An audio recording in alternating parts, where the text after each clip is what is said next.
Okay, so the biggest thing that I learned at Cannes was honestly shocking. When I showed up there, I thought that everybody there was going to be obsessed with status. I thought people were going to be judging me by what I was wearing, by what I have accomplished, and what I haven't accomplished. And I was really pleasantly surprised to realize that the people that were like the most influential people that I met, they were the kindest. Like, they were the people I had the best conversations with, the people who got to know me as a person in the festival.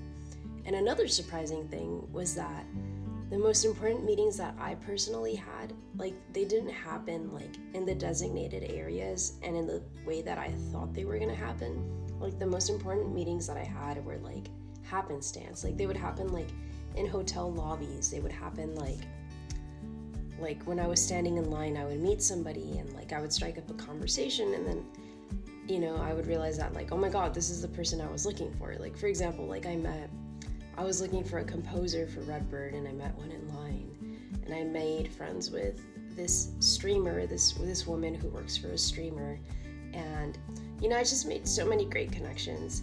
And also, a third thing that I learned is that if you want something, speak up. Like, they say closed mouths don't get fed, and I usually question like I usually question sayings because sometimes they're not real.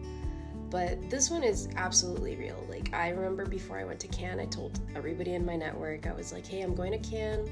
If there's somebody you want me to meet, if there's somebody you think I should meet with, let me know.